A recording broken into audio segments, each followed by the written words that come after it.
¿Qué tal? ¿Cómo le va? Muy buenas tardes. Le saluda a su servidor Francisco Arzabe. Estamos ya iniciando nuestro programa Vía Tijuana a través del Estudio I, aquí en la Mesa de Otay. Gracias a la gente que ya está haciendo contacto con nosotros y a la gente que no lo ha hecho. Bueno, pues le dejo nuestras redes sociales. Tiene que entrar a Vía Tijuana Producciones y Estudio I en el Facebook, cualquiera de las dos plataformas. Vía Tijuana Producciones o Estudio I en el Facebook. En el internet directamente vamos a depositar el espacio, el programa más tarde en viatijuana.com para que usted lo consulte cuando lo considere conveniente. Y también habilitamos un teléfono en el estudio. Tenemos el 664-830-2156. 830-2156 con el 664 es el teléfono en el estudio por si usted quiere hacer contacto con nosotros a través de la vía telefónica. Estamos listos para recibir sus llamadas. En el programa de hoy, bueno, pues vamos a darle seguimiento. No terminan los conflictos en la penitenciaría del estado aquí en Tijuana. Esta vez fueron los custodios los que protestaron, se manifestaron porque ellos denuncian una serie de irregularidades hacia el interior del penal, una falta de un sinnúmero de carencias con las que tienen que lidiar todos los días, y esto, dicen, deriva de alguna manera la inconformidad de los propios internos. Un grupo de agentes de custodia penitenciaria se manifestó la mañana de hoy afuera de la penitenciaría de La Mesa en Tijuana para denunciar las malas condiciones en las que tienen que realizar su trabajo y que a la vez provocan malestar entre los internos, que, como usted sabe, ha derivado en motines en los últimos días. Los custodios denuncian la mala alimentación, falta de medicamentos, falta de equipo táctico, falta de claridad también en cuanto al esquema de pensiones y jubilaciones, entre otros. Y bueno, las autoridades del penal platicaron con ellos y les dijeron que no iban no podían hacer nada porque pues lo que marca la ley es la veda electoral. Ahorita dicen, por la veda no se puede hacer nada. Vamos a hacer una pausa comercial, no se vaya. Estamos iniciando nuestro programa de hoy, iniciando también actividades de la semana, el día de hoy aquí en la Mesa de Otay. Esto es Vía Tijuana y en este espacio el protagonista es usted. Regresamos.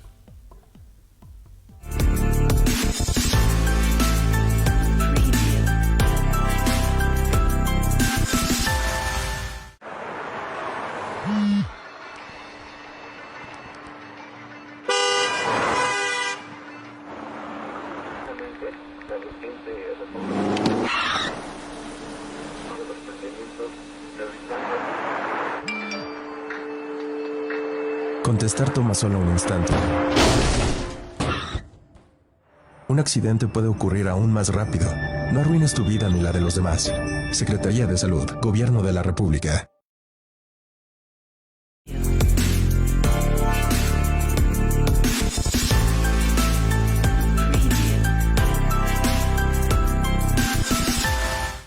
Ya estamos de regreso con usted aquí en Vía Tijuana, gracias a la gente que nos hace llegar ya sus mensajes, a la gente que nos está viendo, de veras muchas gracias. Si le da a compartir nos va a ayudar mucho.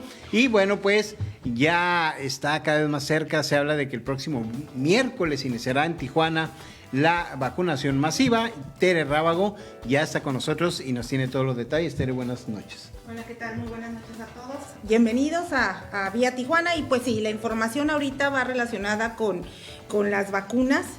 Ha habido retrasos, ya lo habíamos dicho, pero especialmente con ciertas vacunas. No es la misma para todos. Afortunadamente para el caso de Tijuana, lo que se han aplicado Pfizer y Sinovac, ahí parece eso va a permitir que se adelante a diferencia de otros lugares del estado. Y esta es la información. Sin fecha aún para la aplicación de la segunda dosis a los pobladores del Sur Profundo y Valles de Ensenada y Mexicali, la Secretaría de Salud informó que el miércoles se iniciará la jornada masiva de segunda dosis para adultos mayores de 60 años de edad en Tijuana.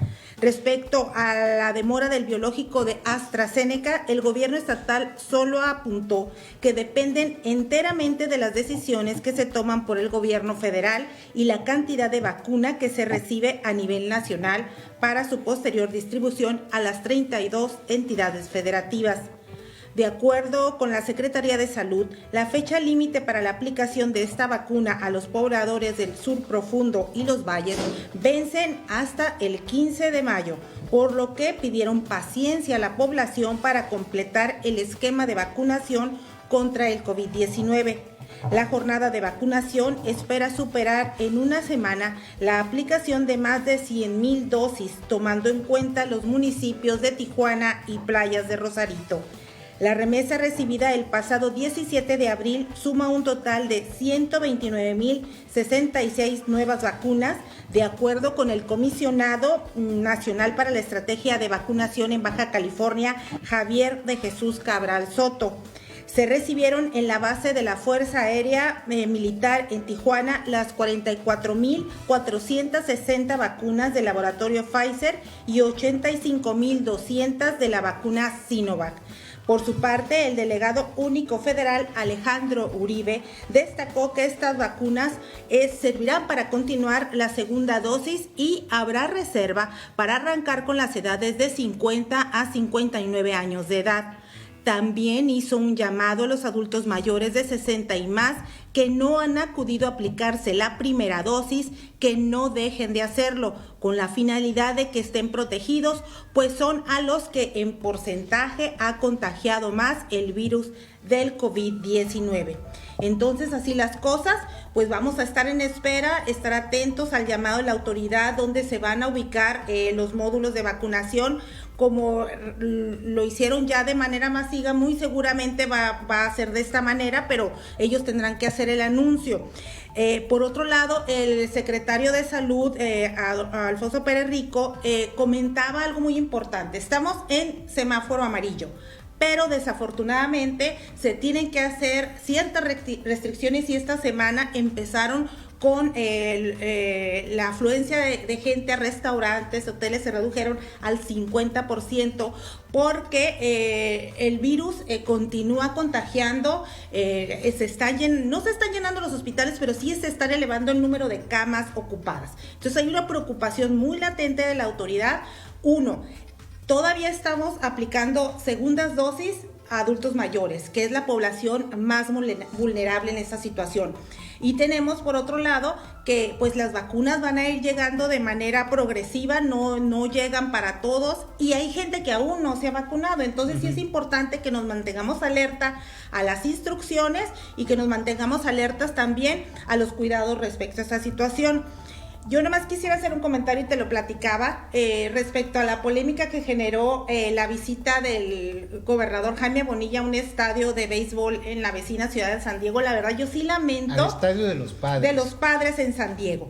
Entonces es muy triste y muy lamentable ver que por un lado te exigen que te cuides, te exigen que estés al pendiente de tus vacunas y el ejemplo que nos deberían de dar nuestros gobernantes pues dista mucho de serlo. Ciertamente él ya tuvo COVID, ciertamente, bueno, yo no sé si se haya vacunado, que sí, que dudo que lo haya hecho porque no ha hecho ningún anuncio, nos van a decir que los anticuerpos, en fin. Hizo una encuesta para decir que estaba en su derecho, ciertamente está en su derecho, puede usar su tiempo libre como él lo desee, pero pues si queremos dar el ejemplo, pues debemos hacerlo con nuestras acciones. La gente solo puede cruzar a Estados Unidos por cosas esenciales. Y un partido de béisbol, así sea un año que no las hayas visto, yo creo que muchas cosas hemos dejado de hacer nosotros durante un año y yo creo que él se podría privar y compartir con su familia de otra manera, restringirse a lo que tenemos, a lo que la mayoría tenemos acceso. Claro, él es ciudadano americano, a él no le pueden impedir el paso. Esencial o no esencial, él es ciudadano americano. Él puede ir, pero hay un grado de compromiso y conciencia. No, y hay cosas que se llama, hay algo que se llama higiene política. Si tienes un pueblo enfermo, si tienes un pueblo en gran riesgo de morir por este virus que ya vemos que va en aumento otra vez, y él es, a través de su secretario de Salud, el que clama por la reducción de la movilidad, porque se queden en casa, porque hagan lo que tienen que hacer, pues sí, como que no gobierna con el ejemplo, por lo menos. Eso debería de ser, porque bueno, ya de otras cosas mejor ni hablamos, Sí, pero sí. por lo menos decir, nuestro gobernante, nuestro gobernador está diciendo, y lo estamos, y con mucho gusto lo apoyamos, que no tiene nada que ver con qué hace con su tiempo libre, y pues nada más que sea un poquito consciente y coherente. Oye, no, pero además aprovecha, revira y contraataca al campestre, que es ahorita su propósito. Realmente, o más bien su enemigo de este es tiempo. En este momento. Es del momento, porque he tenido su varios. entretenimiento del momento. Ha tenido varios. Hizo un comentario muy desagradable para mi gusto, de decir que, porque le decían que estaba tomando alcohol, dice que él no bebe, que a diferencia de él sí sabe lo que hacen cuando está en su tiempo libre, pero hay otras cantinas privadas como las del campestre, fuera de lugar, totalmente fuera de lugar. Si a él no le gusta ir a ese lugar, pues no vaya y punto. Su problema de expropiación es otra cosa que nada tiene que ver con el derecho. Así como él tiene derecho de cruzar a San Diego, si él lo ve así, pues la gente también tiene derecho de ir a buscar el mejor lugar que te parezca en la pero ciudad. además nosotros podemos hacer todo, cualquier cosa. La ley nos sanciona, pero el funcionario público no puede hacer nada más que lo que le marca la ley. Correcto. Nada más. Correcto. Tiene que guiarse conforme marca la ley. Entonces, pues no nos queda otra más que ser nosotros, estar listos, preparados, ver fechas, seguirnos cuidando, y pues la situación de pues seguir los consejos de los gobernantes, pues yo creo que no nos ayuda mucho, porque terminaríamos muy mal si anduviéramos sin cubrebocas, sin ponernos la vacuna. Creo que han dado muy mal ejemplo. Ya no estamos tan pequeños. Sabemos cómo cuidarnos, tenemos un año yendo a la misma cantaleta. Hay que hacerlo de una vez por todas. O que quiere morirse, o que alguien de ustedes, de su familia, muera. El virus está activo. Ya vimos que viene la tercera ola, ya vemos que están subiendo los niveles de ocupación en los hospitales. ¿Qué nos queda hacer? Pues cuidarnos. Correcto. Sentido común. Sentido común es todo lo que necesitamos, acudir a nuestras vacunas, seguir cuidándonos, y ya vendrán otras etapas, el regreso a clases, todo es paulatino. Y a veces vamos a quedar reversa porque se van a tener que detener las cosas por esos picos que hay. Sí, no, definitivamente. Y bueno, la buena noticia es que ya se habla, por lo menos por parte de la autoridad, de que se podría iniciar el 50-59, que es un sector muy importante, es un sector en edad productiva, y pues no exenta pues del virus. Del virus, así es. Es muy importante. Gracias, Tere. Gracias, Francisco. Gracias. Vamos a la pausa comercial y enseguida continuamos. Esto es Vía Tijuana y aquí el protagonista es usted. Regresamos.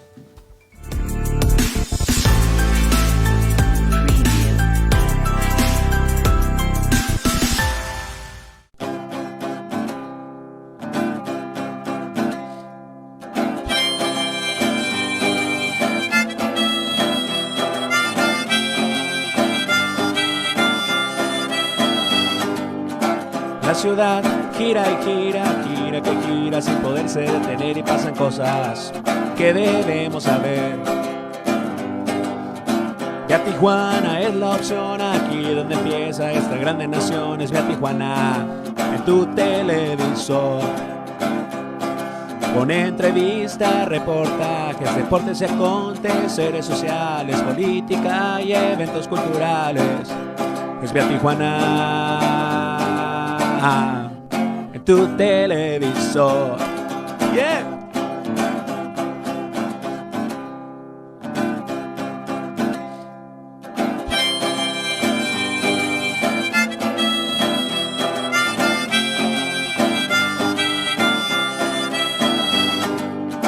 La ciudad gira y gira que gira sin poderse detener, y pasan cosas que debemos saber. Vía Tijuana es la opción, aquí donde empieza esta grande nación. Es Vía Tijuana en tu televisor.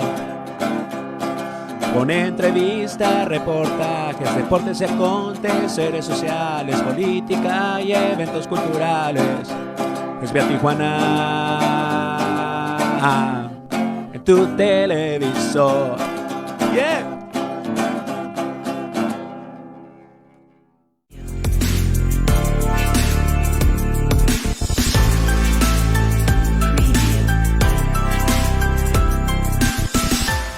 Jesús Águila. Ya estamos de regreso con usted aquí en Vía Tijuana. Esta tarde tenemos la visita del contador público Jesús Águila. Fíjese, un día como hoy, hace 50 años, el campestre dio también de qué hablar. También lo querían quitar de los dueños en ese tiempo, pero por una razón sumamente noble y que ahorita ha dado unos resultados excelentes. Baja California no se explica pues sin la UABC, sin el éxito de la UABC, sin el desarrollo importante que ha tenido a nivel académico, a nivel profesional, la comunidad tijuanense, sin la instauración de la UABC. La conocemos aquí en Otay, son vecinos de nosotros, pero un grupo de muchachos muy, muy jóvenes, pues querían lugares propios, un lugar propio, porque andaban ahí en lugares prestados, y bueno, un día se plantaron en el campestre para decir UABC, campestre o nada. Y correcto. Bueno, aquí tenemos a uno de los protagonistas de aquel tiempo que pues se tomó la molestia, y le agradezco mucho que haya venido a platicar con nosotros, porque esa es una historia fascinante. Ahora, hasta que los que no sabían ni qué era el campestre, ya lo saben con esta polémica con la actual. Polémica actual. Y hace 50 años, pues también dio de qué hablar. Platíquenos, bienvenido, primeramente. Bueno, muchas gracias, antes que nada, por la oportunidad. Hace 50 años, tenemos que remontarnos a 1971, enero del 71, en agosto del 70, yo tenía 17, iba a cumplir 18 años. En agosto del 70. Entonces en octubre cumplí los 18 años y ingresé a primero profesional. Uh-huh.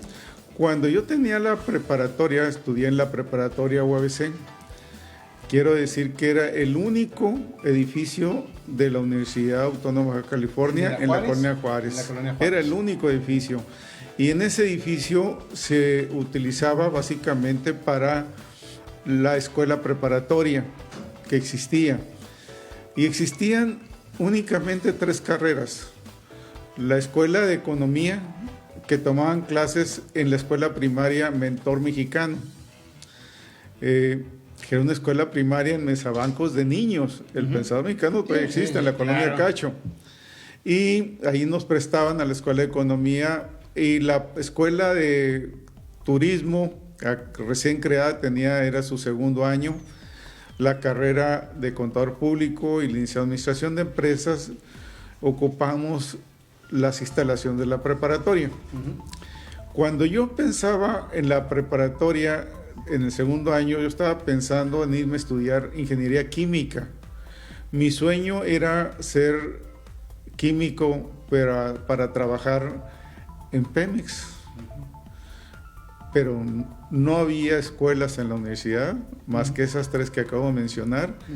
Y mis padres no tenían dinero para mandarme a estudiar como otras familias, que en Guadalajara. Lo más, algunas personas que tenían familiares en Sinaloa, a la UAS o a Sonora, era lo más cercano, Guadalajara, a las 2 universidades. Algunos pues a Monterrey, al TEC de Monterrey. Pues sí, claro. Pero la verdad es de que en mi caso no era imposible, punto. Además que tenía que trabajar. Entonces, pues dije, economista, no me gusta. Licenciado en turismo, pues no, tampoco me gusta. Contador público empieza a las 5 de la tarde, puedo trabajar de día, y esa fue la carrera que estudié.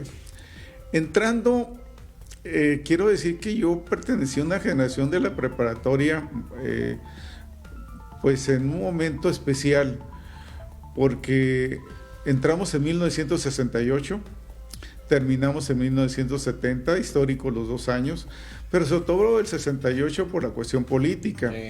Entonces yo era de los tipos de estudiantes educados con civismo en la primaria, secundaria, y cuando veía al presidente me orgullecía de la presidencia, la bandera, los símbolos patrios y demás. Cuando sucedió lo de 1968, empezaron a llegar, no en la prensa nacional, en una revista que se llamaba ¿Por qué? Uh-huh. Esa revista mostrar las fotos de lo que había pasado en 1968, la represión que hubo contra estudiantes, y para mí fue un desencanto completo. En 1968 es simbólico también porque fue la lucha en donde se dio políticamente, hubo la lucha de las elecciones municipales, y ganó el PAN, y hubo el famoso consejo municipal y demás, las urnas en la escuela Alba Roja, todo eso. Imagínate nada más a Rosa Magallón. Imagínate en aquellos años un chamaco, yo había tenido en 68 15 años, 15 o 16 máximo, solo, sin orientación política, estaba yendo a las manifestaciones del PAN. Y me acuerdo muy claramente el recuerdo del grupo panista que llevaban un ataúd que decía democracia y cosas por el estilo, no mucha efervescencia. Nunca fue militante de ningún partido. Y en 1971, pues en enero entró a dar mi servicio militar en la carrera, estando yo en primer año de la carrera. Me pelé a rapa, muy cortito el cabello para mi servicio militar, y iniciamos, empezaron las manifestaciones y empezó el movimiento por gentes que tenían más claridad de lo que estaba pasando. Yo era un chamaco de 18 años, 17 años, 18 años, no tenía ni idea de política ni nada. Y en ese momento lo único que estaba consciente es que no había universidad, que no teníamos edificio. Entonces se empezó a armar movimiento por terrenos de la universidad, nada más, que estaba exigiendo terrenos para la UBC, y se empezaron a mover, empezó a hacer un movimiento en general por buscar terrenos para la universidad. Ya se hablaba del campestre, pero era algo como remoto. Pero en los grupos de más conciencia de las gentes que estaban participando, empezó a desarrollarse más el movimiento. Y en 1971 se dio una circunstancia muy especial acorde a lo que está pasando ahorita. Digo que le han encontrado similitudes que advierto que no, son circunstancias totalmente independientes. No, son causas totalmente. Totalmente. Había una lucha legal de más de 10 años entre una compañía heredera de una familia, herederos de la familia del presidente alemán, que habían adquirido los derechos de posesión, de propiedad de los terrenos del club campestre. Esta empresa, ICSA, en realidad no era de los terrenos del campestre, era de todos los terrenos de Tijuana. Entonces, en los mediados de los 60, al inicio de los 60, se presenta ICSA reclamando todos los terrenos de Tijuana. Esa fue la primera intención. Después modificaron un poquito, dijo, bueno, se les va a dejar a toda la población que tenga sus terrenos, pero con la condición que vengan con nosotros a registrar que tienen sus terrenos. Después de que hicieron eso, pues hubo un movimiento pro defensa de los terrenos de Tijuana, un movimiento muy grande en las cámaras, de todas las cámaras empresariales y demás. Tomemos en cuenta la población de esos años de Tijuana, no es lo que es Tijuana ahorita. Y aún así se hizo un movimiento grande. En 1971 llega un finiquito de esa lucha y le dan el gane a ICSA. Los socios del campestre y el Comité Pro Defensa de Tijuana perdieron. Se dio, el juez a nivel nacional dio el veredicto y ordenó que se pusieran sellos. Los jueces locales, ni uno quiso poner los sellos, porque pues están en contra de todos los empresariados de Tijuana. Entonces fue cuando vino un enviado de Hermosillo y puso los sellos en el campestre para que no entraran los socios. Los socios rompen los sellos, bueno, los socios no, sus trabajadores rompen los sellos y ellos regresan y se meten al edificio como si nada otra vez. En ese momento de pugna y de que ya habían perdido, el gobernador del estado en aquel entonces, Raúl Sánchez Díaz, emite un decreto expropiatorio. Este decreto expropiatorio, obviamente, como todo decreto, es para utilidad pública, no se puede hacer de otra manera. Por supuesto. Entonces, mis compañeros líderes del movimiento dijeron, hey, utilidad pública igual a universidad. Nosotros, claro. Vamos a pedir el campestre para la universidad. Se hace unos mítines, se empieza a hacer propaganda en todas las escuelas profesionales, que eran 3, en la escuela preparatoria de la UABC y la Prepa Federal, que eran las únicas 2 preparatorias públicas, y se empieza a hacer también el aviso a las secundarias. Entonces, que en ese momento fue muy importante la participación de las secundarias. El grueso del estudiantado eran chamacos menores de 18, y yo tenía 18, estaba en profesional, entonces imaginemos la edad de los muchachos de secundaria. Entonces, pero todos pensamos en el futuro de las generaciones, para las generaciones siguientes, y creímos firmemente que los terrenos pudieran ser la universidad si lo habían decretado por tierra pública. En realidad, pues fue un sueño. Y el estudiantado invadimos, primero se pidió permiso, se hizo una manifestación desde el terreno baldío, que en aquel entonces, ahorita estaba un restaurante y tienda famosa a nivel nacional, a un lado de Calimax. Perdón, ya dije algo que no. De Jayalay. Entonces, de ahí nos citamos, llegan varios contingentes de secundarias y iniciamos, y preparatorias, y iniciamos una marcha que terminamos en el libro de texto gratuito enfrente del campestre. Se hizo otro meeting, y de ahí salieron algunos líderes que fueron a hablar con los socios. Obviamente los socios dijeron que no. Claro. Salieron y dijeron, no hubo arreglo, y por arte de magia se cayó el cerco, y para adentro. Suele suceder. Y para adentro. Suele suceder. Entonces, a partir del 5 de febrero de 1971, permanecimos dentro de las instalaciones.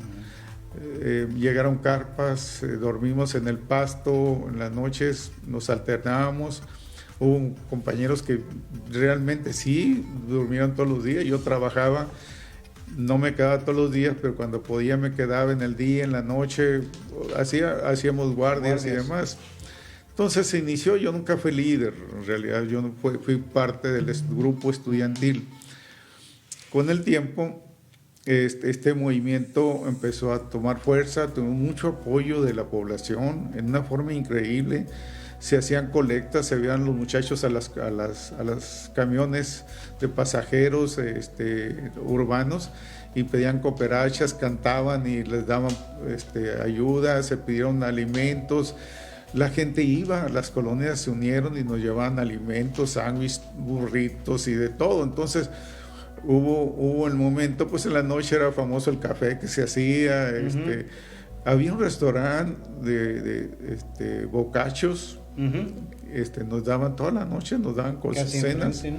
Nos hacían cena especial, no eran sobras del día, sino nos hacían una comida buena, caliente. Y era tiempo de mucho frío, febrero, marzo y abril, que fue cuando estuvimos. Hoy, hace 50 años que salimos del campestre. A mí me tocó estar el último día, la última noche, no sé qué andaba haciendo yo ahí ese día, porque ya no había líderes, o sea, ya habíamos perdido mucha gente. Salimos como unos 10 o 12 esa noche. Les avisamos a la policía que se había acabado todo el movimiento. Sin embargo, el movimiento tuvo muchas implicaciones que es importante resaltarlo. Yo resalto 3 para mí muy importantes. Número 1, gracias a ese movimiento, no porque nosotros nos atribuyamos la victoria de eso, no, para nosotros fue una derrota que el campestre no haya sido. Sin embargo, nos dieron el campo de Otay. Sí. Y lo más curioso es que ya había un proyecto. Todo lo que estamos aquí en Otay ya existía en una maqueta. una maqueta, teníamos, estaba el aeropuerto, la universidad, el tecnológico de Ciudad Industrial, las colonias de reacomodo, los centros comerciales de aquí de Otay. Todo eso ya estaba planeado. Entonces la universidad también, pero tenían oculto. ¿Quién sabe por qué? No había ese proyecto. Qué curioso que cuando nosotros metimos, entonces nos ofrecieron 20 hectáreas. Peleamos y nos dieron 40. Y aún así decíamos, no, queremos campestre o nada. De ahí nació la frase. Estoy yéndome rápido, pero podemos después regresar. Ese fue, gracias a ese movimiento se hizo, o a raíz de eso se precipitó la construcción del primer campus universitario en Tijuana, aquí en Otay. Fue la primera. La segunda situación que yo hago mucho énfasis fue de que, volvemos a decir, no fuimos los estudiantes, sino que fue el momento de participar en ese hecho histórico. Fuimos como la cuña para que se resolviera el problema legal entre ICSA y socios, claro, y que por fin la intervención del entonces presidente Luis Echeverría Álvarez y con el gobernador Milton Castellanos se atendieran a las dos partes. El presidente dijo, a ver, ICSA vengan, a ver, socios vengan, pongan cada quien sus cartas sobre la mesa. Vamos a negociar. Cada quien puso sus cartas en la Ciudad de México y les dijo, los veo en Los Ángeles en tal fecha, quiero un arreglo tal fecha. ¿Por qué en Los Ángeles? Porque él iba a venir de gira. Entonces vino a Los Ángeles el presidente, los juntó y ahí se dio el arreglo. Se dio el arreglo entre las partes. En aquel entonces fue un arreglo creo que de 42 millones de pesos. Entonces los socios discutieron mucho, esto es público, no estoy diciendo... Sí. Está documentado. Está documentado y en el momento se habló de que se hiciera una cooperacha entre toda la ciudadanía para sacar a ICSA del... Entonces uno de los socios tuvo mucha claridad, digo, mira, olvídense de la población, nosotros tenemos que atorarlo. Entonces decidieron vender la franja del Boulevard Agua Caliente y a la vuelta a la calle Sonora, Avenida Sonora, la que subía a la Avenida Chapultepec, a la colonia Chapultepec, y de ahí obtuvieron los 42 millones para pagarle a ICSA. Se arregló, ICSA se desistió de toda demanda, no solamente del campestre, sino de ningún terreno de Tijuana. Ese es el segundo punto importante de ese hecho histórico. Se dio seguridad a la tenencia de la tierra. Ahí inició la primera etapa de la urbanización del río Tijuana. Claro. Y empezó a dar seguridad jurídica a la tenencia. Y el tercero, que muchos no saben, pero también lo recalco, se dio un concierto musical. Ya a finales ya en el final del movimiento se vino Semana Santa, pero un poquito antes de Semana Santa había disminuido mucho la participación de los estudiantes. Entonces Semana Santa era tradicional que todos los estudiantes, vámonos a San Felipe, ¿no? Claro. Entonces se previó, algunos muchachos hicieron la idea de hacer unos conciertos de música rock, donde participaran los grandes músicos que tocaban en Tijuana. Y digo grandes, porque aquí nacieron muchos músicos a nivel, que después tuvieron renombre a nivel nacional, ¿verdad? Sí. Entonces todos esos grupos participaron de forma gratuita. Y una asistencia, pues muchos dicen, cantidades enormes de miles de gentes.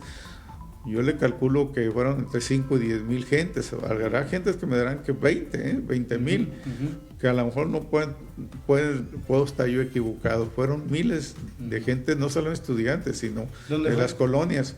En el campestre. Ahí mismo. En el fondo del campestre, uno de los vecinos proporcionó la electricidad, se montó una plataforma de madera y ahí estuvieron tocando la noche todos los grupos. Entonces, ese concierto es memorable, que yo recuerde.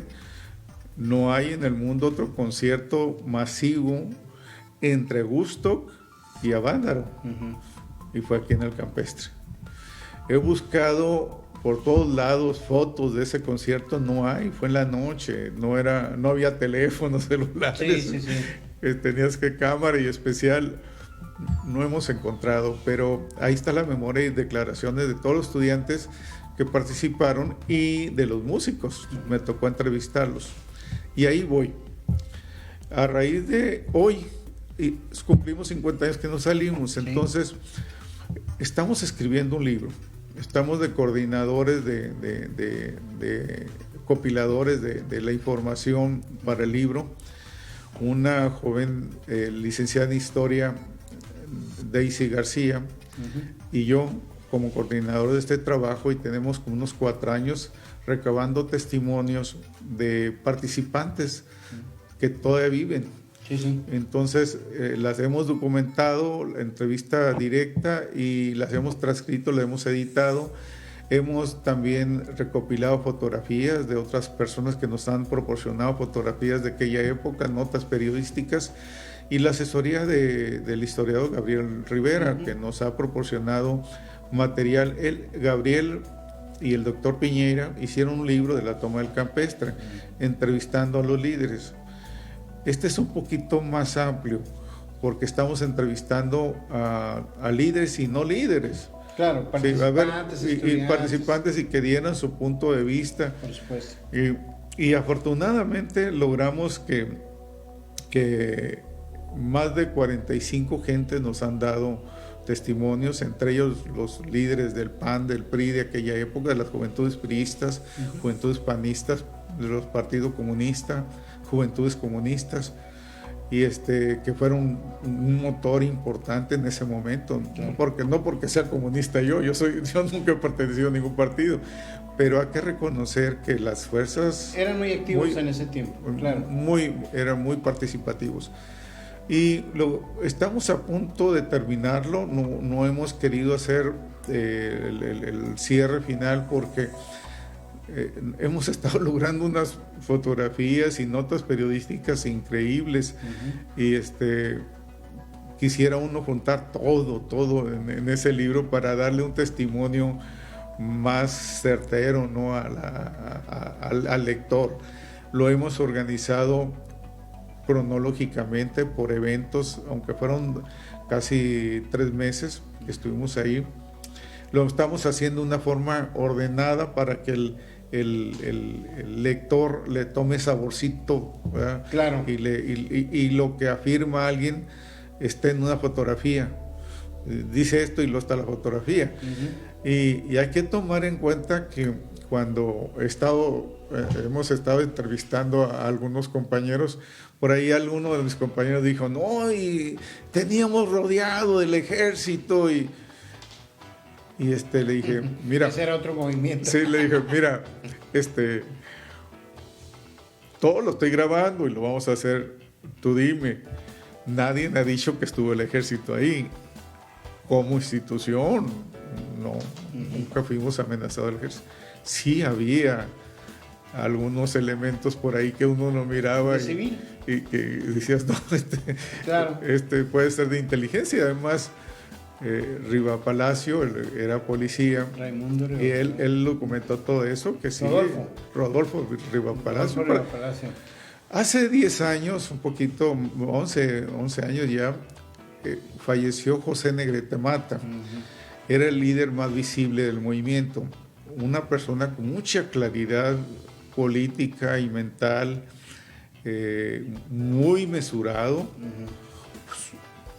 Todos participaban, fue un comité movible para que no recayera en una solo, y era muy mediador entre las posiciones radicales y más conservadoras, y tratando de que no se pintara tricolor o azul o rojo, claro. O extrema, o extremos, porque de ahí salió algunos líderes muy respetables para mi gusto, pero ahí estuvo Dionisio González y Marta Galindo, que fueron fundadores de la Liga 23 de septiembre, sí, aquí en Tijuana. Entonces, había de todo tipo, incluso había un movimiento... Ellos eran de extrema izquierda. De extrema izquierda. Por supuesto. Había un movimiento en aquellos años en Sinaloa, que era, le decíamos nosotros los enfermos, porque eran muy radicales. Ellos llegaron y ofrecieron, no me consta a mí, yo no estaba ahí, pero sí se dice que llegaron y ofrecieron apoyo con armas o bombas molotov para defender el campestre. Y Negrete Mata dijo, no, esperen, tranquilos, vamos a llevar esta fiesta. Entonces, él falleció, le digo, como hace unos 11 años, y lo que hicimos fue, el grupo de compañeros se reunieron para el funeral de él, y a raíz de esa reunión formamos una asociación civil.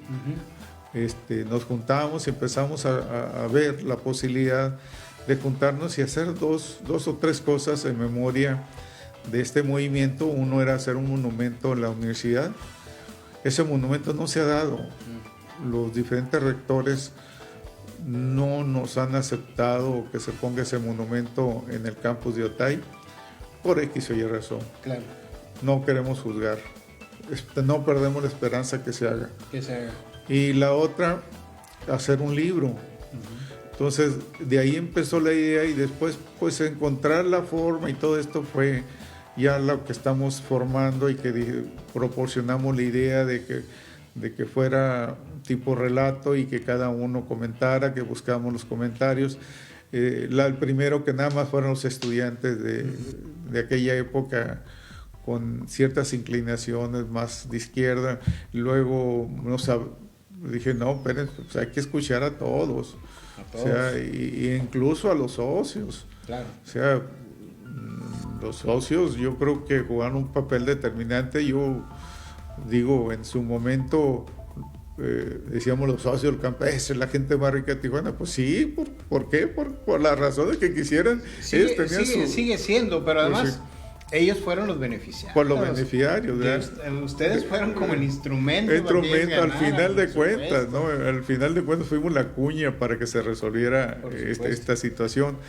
Y al final de cuentas lo que muchos de izquierda más decían es que no es posible que se nieguen a que haya una universidad si al final los egresados van a trabajar en sus propias empresas.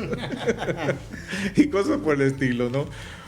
Yo creo que haciendo una evaluación al final de cuentas, yo creo que ha sido ese movimiento muy importante, porque fue ganar. Claro. Sí, ganamos nosotros los estudiantes porque tuvimos nuestro campus en Otay.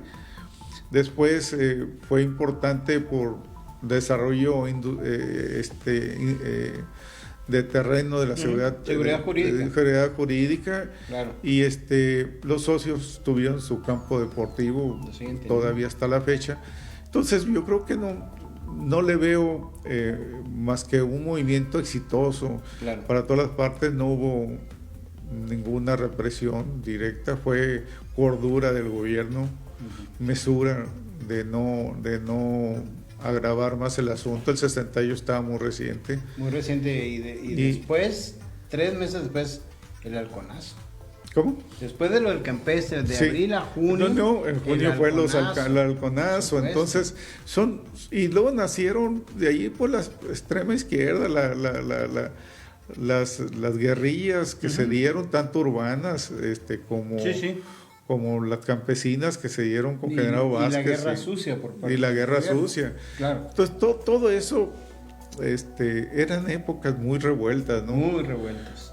Nosotros cuando ya ingresamos, cuando se hizo, porque el primer edificio se hizo inmediatamente en la universidad, ya entramos nosotros a terminar nuestro semestre, lo terminamos en la escuela de Obregón, nos fuimos para allá, pero ya iniciar el siguiente ciclo escolar, ya tuvimos que venir al primer edificio. Y está muy lejos. Era muy lejos para el resto de la ciudad. Yo viví en la colonia del Río. Yo viví en la colonia del Río, entonces todo lo que era el Tomás Aquino, la colonia Tomás Aquino, pues estaba despoblada. No existía el campus del tecnológico todavía. Yo de vago, de chamaco, me iba a caminar por el cerro y llegaba y había un cerco donde ahorita inicia la universidad. Estaba todo cultivado, de trigo o cebada, no sé qué sería, y estaba cerrado. Entonces eso se expropió. Creo que no les pagaron nunca a los ejidatarios, siguen peleando. Ya son los de arriba, es el Tampico. Desde el Tampico, Tampico, sí, no les pagaron, creo. Y total que se expropió y se le dio a la universidad. Y ahí se hizo el primer edificio. Entonces vinimos nosotros a ocupar el primer edificio, la Escuela de Economía, la Escuela de Contabilidad y Administración, y luego la Escuela de Turismo. Y luego pues hizo un segundo edificio. Y después seguimos luchando porque se hicieran las demás escuelas. Pues presionamos, entre comillas, al rector López Moctezuma, que en realidad fue una presión a fuerza, no de a fuerza, sino que él sabía consentida, porque se hizo la escuela. Es un gran señor, nuestro rector, con mucho cariño, el ingeniero López Moctezuma. Y se hicieron más edificios y se crearon más escuelas, entre ellas la Escuela de Medicina para Tijuana, la Escuela de Leyes para Mexicali, y así empezaron la odontología, y ya poco a poco se fue creciendo. Nosotros terminamos la carrera, la generación de contadores públicos que me tocó vivir, fue una generación muy, muy entusiasta. Hicimos hasta lo imposible para que en el teatro universitario fuera nuestra graduación. Fuimos la primera generación que nos graduamos ahí, en el edificio del teatro. Y todos fueron gentes muy, muy valiosos. Después hubo la oportunidad de que me becaran para irme a estudiar a México la maestría en la UNAM, con una énfasis en educación, para regresar como maestro de tiempo completo de la universidad. Fui de los primeros maestros de tiempo completo en la facultad, hoy facultad, aquel entonces era Escuela de Contabilidad y Administración. Y de ahí pues empezó el desarrollo del campus. Fue un movimiento histórico. Histórico. Y ustedes afortunados porque fueron parte de esa Fuimos, es lo que digo, no es que nosotros nos queramos aplauso, queremos que nos hagan un monumento a nosotros, no. Yo creo que lo importante es que aún con nuestra juventud supimos valorar el momento histórico que nos tocó vivir. Yo lo comento con mucho orgullo, que cuando yo me fui a meter al campestre, mi mamá me dijo, pues eran 18 años, me dijo mi mamá, oye, ¿a dónde vas? Estás loco. Te van a golpear, te van a meter a la cárcel, o te pueden matar cada vez pasar el 68. Dije, no, mamá, digo, tengo que participar porque no estoy luchando por mí, estoy luchando por mis hermanos. Y yo no me acordaba. Y mi hermano ahorita es maestro de tiempo completo en la Facultad de Contaduría, y él fue el que me recordó ese momento. Entonces, yo creo que respondimos a la exigencia del momento. La universidad tarde o temprano se iba a hacer. Sí, era algo inevitable. Era inevitable. Pero ustedes propiciamos que se llevara a cabo. Que se llevara a cabo. Oiga, para concluir la entrevista. Sí, gracias. Yo quisiera preguntarle, ¿qué opina usted de lo que está viviendo ahorita el campestre y la intención del gobierno? Es difícil contestar, y yo pudiera buscar una tangente para no contestarla. En realidad, son circunstancias diferentes. Nada, desde luego. Sí. No estoy haciendo comparación. ¿Qué opinas? Aunque finalmente creo que el decreto es lo mismo, un decreto para utilidad pública, para el uso de utilidad pública. En aquel entonces había un motivo clarito, que nosotros fuimos claros, que utilidad pública, universidad.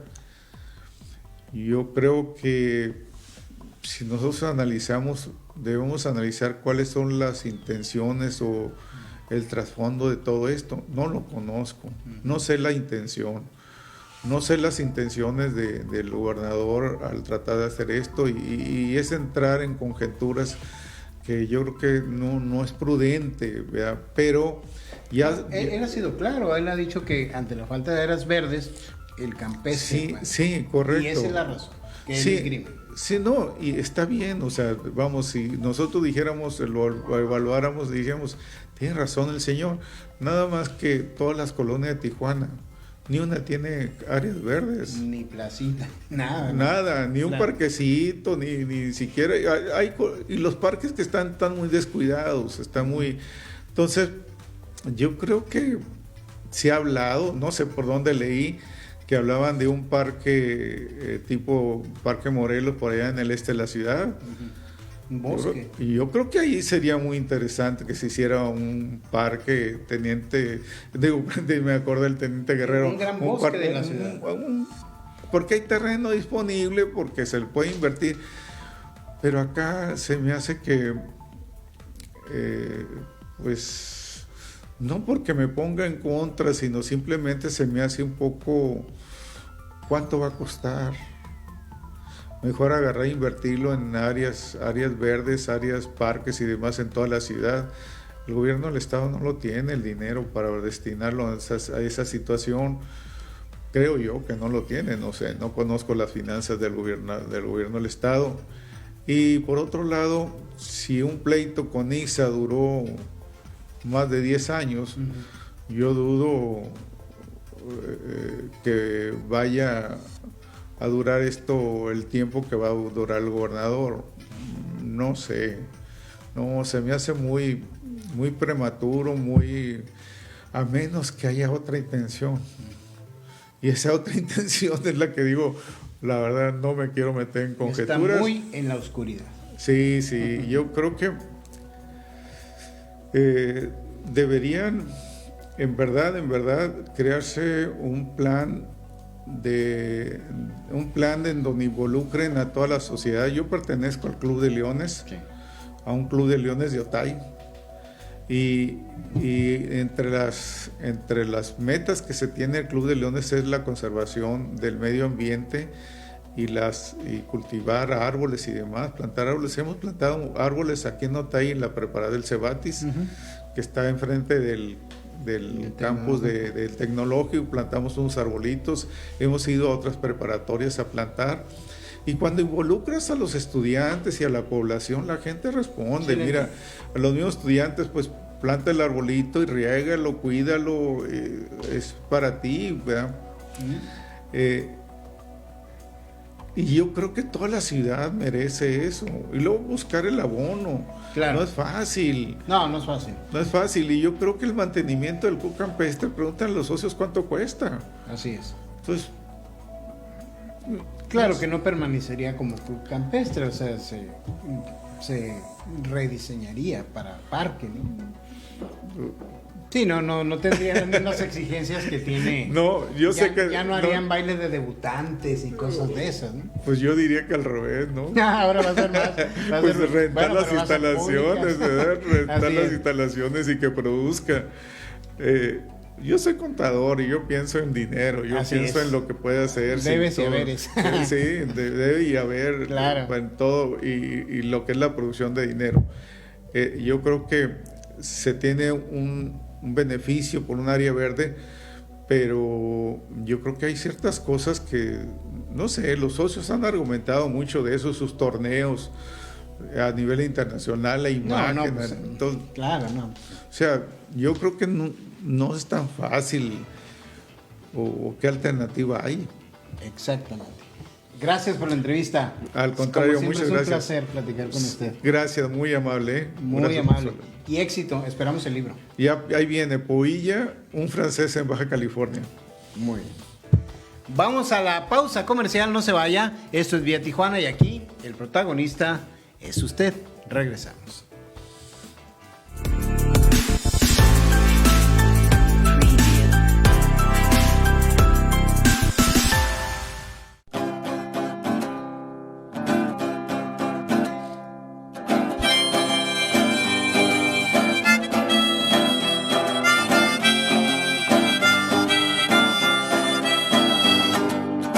La ciudad gira y gira, gira que gira sin poderse detener y pasan cosas.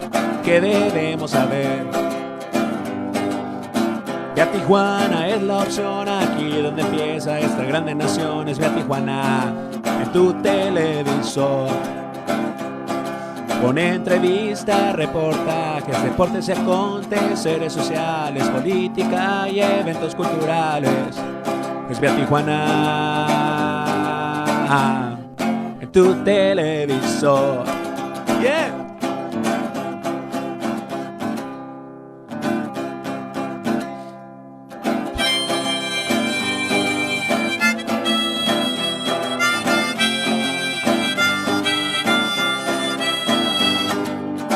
La ciudad gira y gira, gira que gira sin poderse detener y pasan cosas que debemos saber. Ve a Tijuana, es la opción, aquí donde empieza esta grande nación. Es Ve a Tijuana en tu televisor. Con entrevistas, reportajes, deportes y aconteceres sociales, política y eventos culturales. Es Ve a Tijuana en tu televisor. Yeah.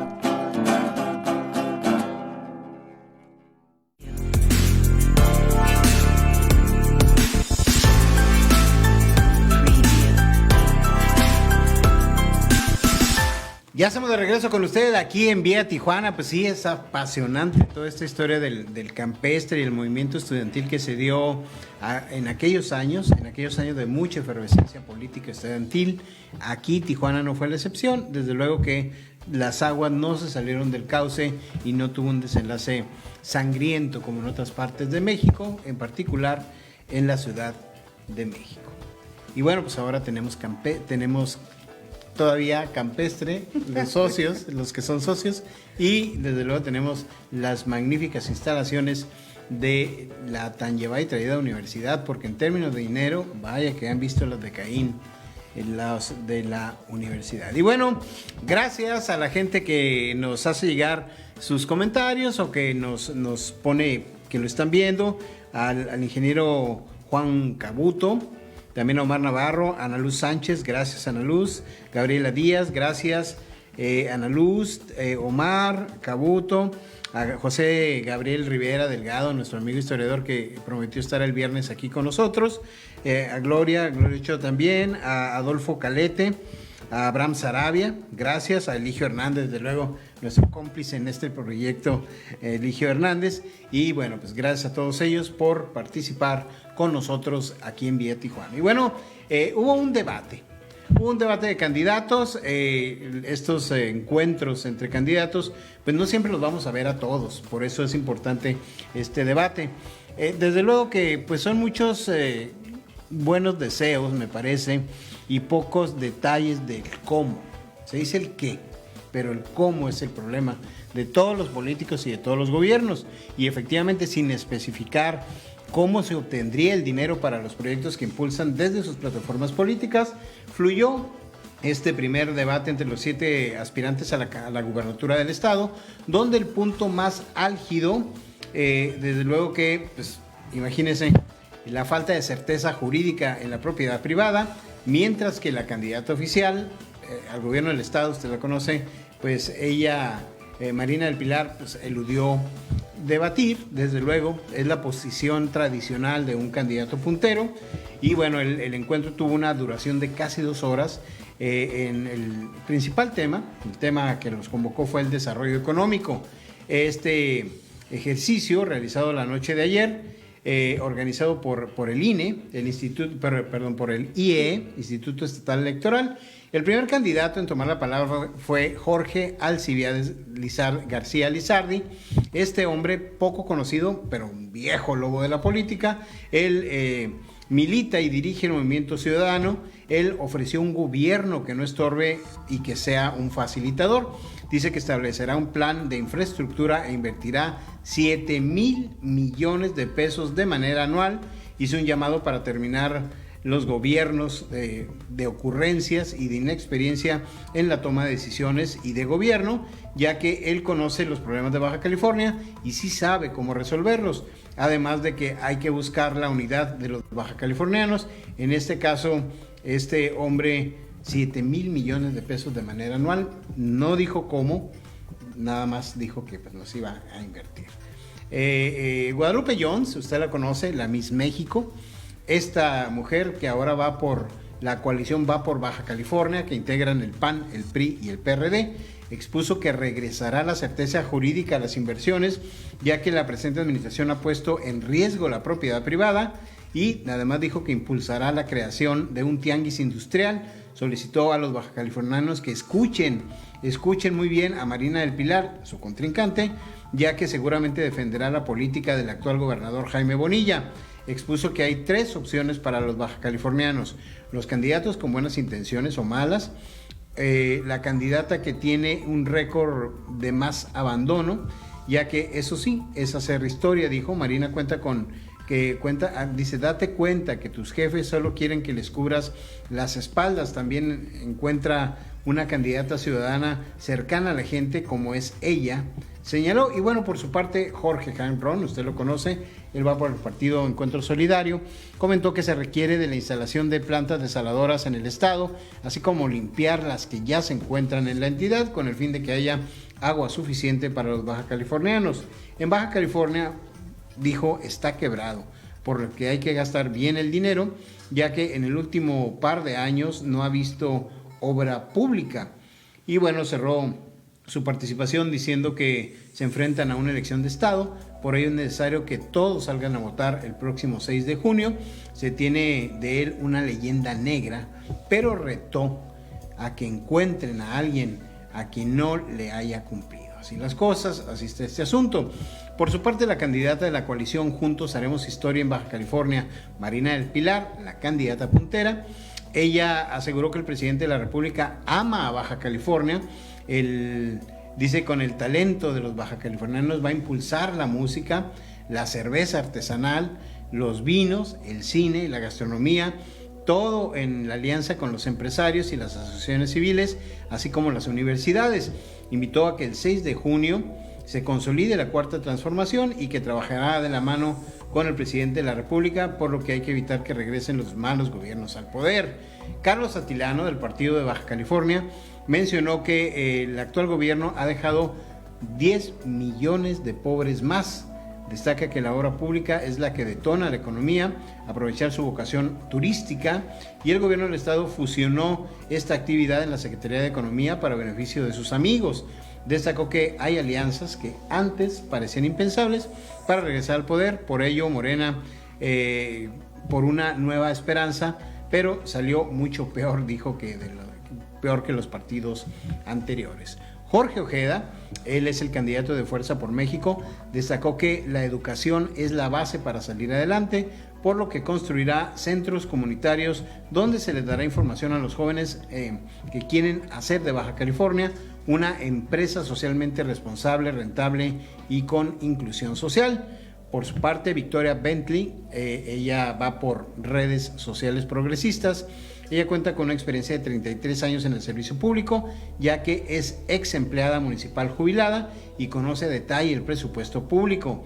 Destacó que además ha sido denunciada y que viene a salvar a Baja California. Se comprometió a entregarse en cuerpo y alma a los bajacalifornianos para que tengan seguridad laboral. Así las cosas, así está este asunto.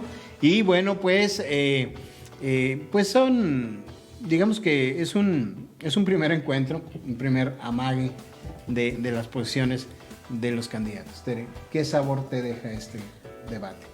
De por sí siempre es complicado un debate para encontrarle forma y sabor. En este caso, tanto candidato te llega a confundir en algún momento, y obviamente con los tiempos tan restringidos y con ideas no tan claras, que me parece, o cuidándose de lo que van a decir o no deben de decir, me parece que les falta concretar bien sus ideas respecto a cómo van a hacer las cosas.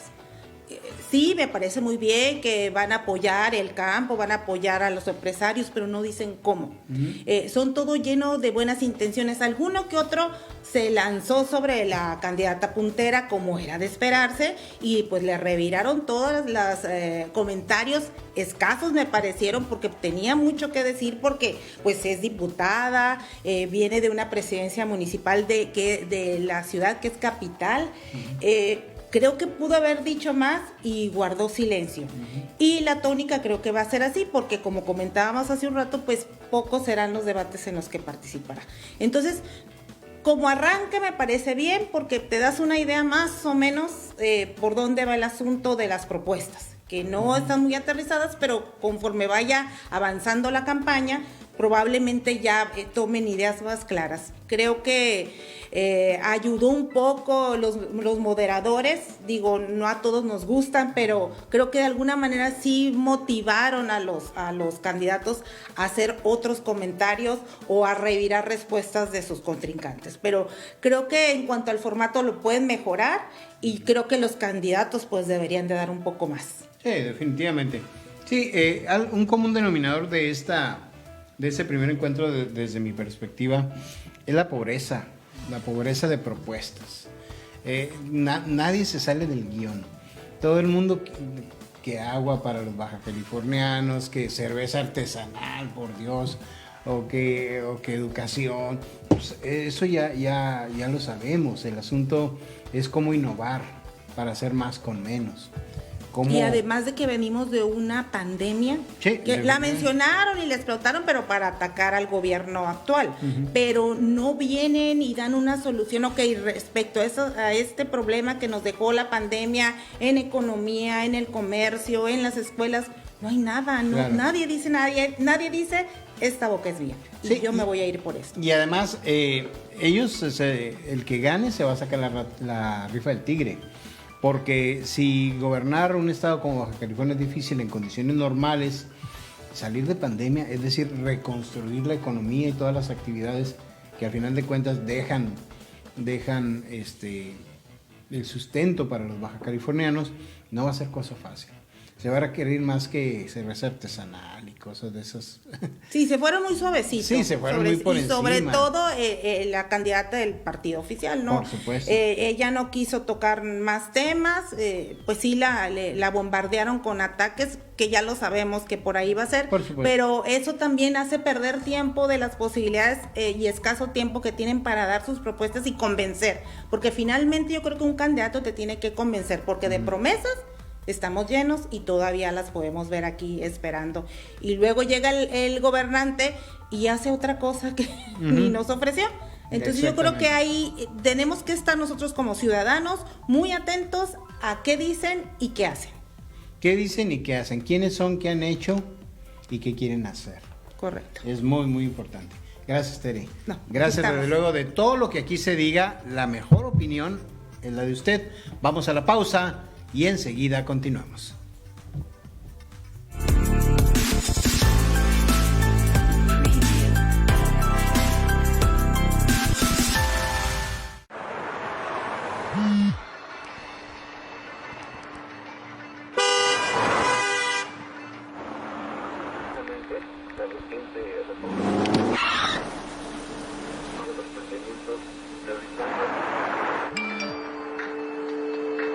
Contestar toma solo un instante. Un accidente puede ocurrir aún más rápido. No arruines tu vida ni la de los demás. Secretaría de Salud, Gobierno de la República.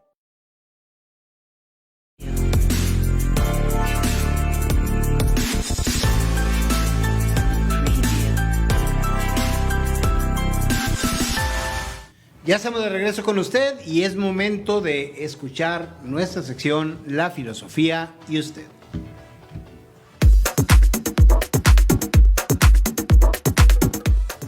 Hola, ¿qué tal? ¿Cómo le va? Mi nombre es Pamela Arzabe, los saludo con muchísimo gusto y le doy la más cordial bienvenida a el espacio diseñado para el encuentro entre la filosofía y usted. Hoy le voy a platicar de un filósofo fascinante y es el italiano Giordano Bruno. La Edad Media fue una época muy importante en Europa, donde el cristianismo se consolida como la máxima institución religiosa, extendiéndose por todo el continente e influyendo en casi todos los ámbitos. Fungía como reguladora del conocimiento. Las discusiones filosóficas se centraban en explicar y justificar la existencia de Dios, y el arte representaba la grandeza de la divinidad. A pesar de su larga duración de casi 1000 años, para el siglo XV, tras el descubrimiento de América, la toma de Constantinopla por los turcos y el uso de la imprenta de Gutenberg, estos fueron algunos ingredientes que generaron una revolución cultural en la que se desempolvaron los textos de los filósofos griegos antes censurados. El arte ahora se centraba en el cuerpo y la naturaleza, y se aborda la idea del ser humano como un ente libre y racional. A este periodo se le conoce como Renacimiento. No obstante, los cambios sociales no se dan de un día para otro, y la Inquisición era una institución que se encargaba no solo de defender la fe, sino también los ideales políticos y el conocimiento oficialmente aceptado. En este contexto aparece el italiano Giordano Bruno, quien siempre tuvo fascinación por las aportaciones de Nicolás Copérnico, sobre todo con la idea de que la Tierra no es el centro del universo, sino que es un planeta junto a otros y que está en movimiento. Bruno se maravillaba con imaginar esa inmensidad del universo y que pudieran existir otras formas de vida y de inteligencia. ¿Por qué sería la Tierra el único lugar con seres racionales? Y si hay otros mundos, ¿sería posible que existieran otras civilizaciones y otros dioses? La obra de este pensador fue censurada. Su autor perseguido, traicionado y encarcelado y condenado a morir en la hoguera en el año 1600. Hablar de Giordano Bruno es hablar del valor de defender la razón y la ciencia, pero sobre todo del peligro que representa para el poder el libre pensamiento. Esto ha sido todo por hoy. Mi nombre es Pamela Arzabe. Nos vemos en el siguiente segmento de La Filosofía y Usted. Hasta la próxima.